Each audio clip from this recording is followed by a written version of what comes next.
أنا ليكي مقتدر.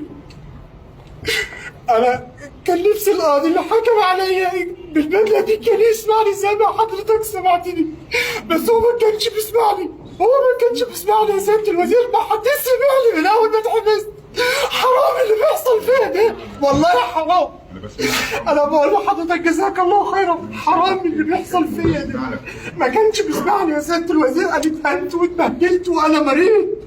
الله سبحانه وتعالى فوق 7 سماوات لا يحاسبني على ذلك. لقد قال النبي صلى الله عليه وسلم في الحديث الذي رواه النسائي وأبو داود وصححه الإمام الألباني، قال: رفع عن 3 القلم، عن النائم حتى يستيقظ، وعن الصبي حتى يبلغ، وعن المجنون حتى يفيق.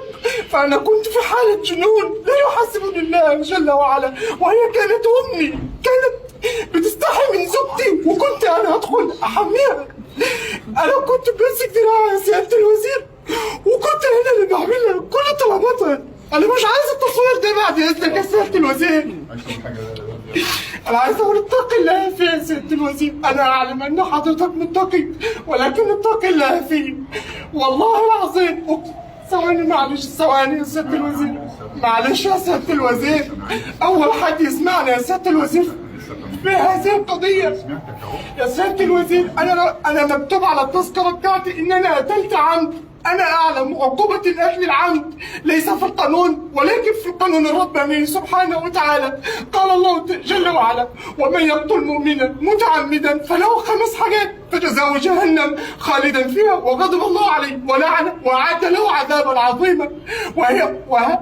الله سبحانه وتعالى يتكلم على المؤمن، فكيف بأمي الذي قال على النبي صلى الله عليه وسلم عندما سأله الصحابي: يا رسول الله، ماذا حق الناس في حسن صحابتي؟ قال: أمك.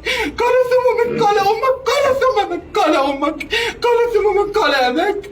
فكيف بعقل يتوافق مع هذا وأنا أحفظ القرآن؟ الحمد لله، ولكن هذا ابتلاء من الله جل وعلا، وهي كانت أمي. أقسم بالله أمامكم أن النبي صلى الله عليه وسلم قال: ما نزل بلاء إلا بذنب، وما رفع إلا بتوبة.